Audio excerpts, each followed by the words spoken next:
My father's coat is the product of a personal journey. Its lines are scarred by years of my own attempts and failures to grasp the South African story.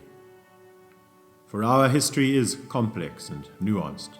It did not unfold in bullet points and in timelines. It cannot be molded into a cold, rational sequence of events, the simple black and white of a school textbook. Instead, South African history was unleashed in the grey areas of human impulse, a story stained by compromise and coercion.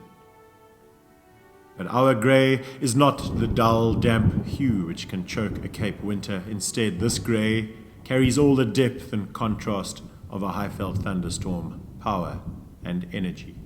A story unravelling on a vast canvas amongst unique, diverse peoples. Peoples separated by millennia from our common origins and then reunited here at the southern tip of Africa, each group carrying with them different kings and gods and stories. And this is the key, that there is no one story of South Africa.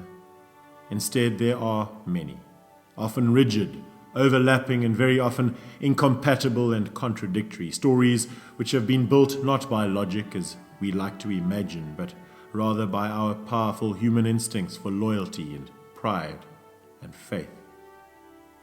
Accordingly, the South African story looks so very different, depending on whether you were inside or outside the laager, whether your king was based in KwaBulawayo or Buckingham Palace, and whether you worked at the offices of the Corner House Group or 2 kilometers below the surface of Western Deep's number 3 shaft.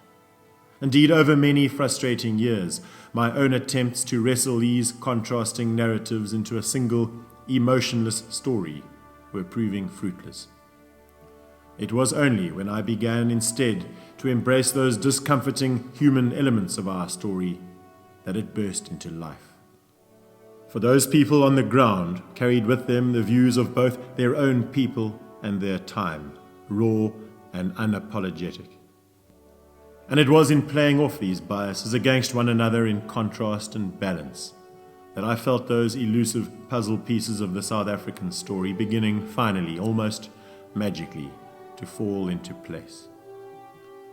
This was the insight behind my father's coat, an idea which saw me take the unorthodox decision to study history, having qualified as a chartered accountant, and later abandoning my financial career in order to pursue it.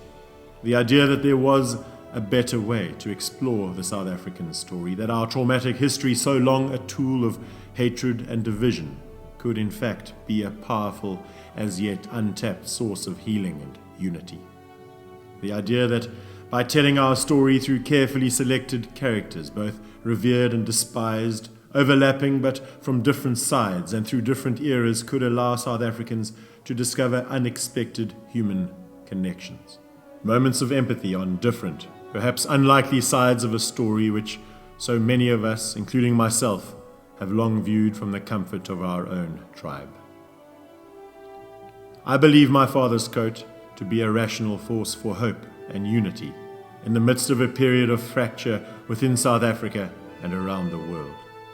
An opportunity to reflect on the tragedy within our extraordinary past, to learn from it, to acknowledge its complexity, and perhaps to draw us all a little closer to the historical consensus we'll need to consider ourselves a nation. This is my father's coat.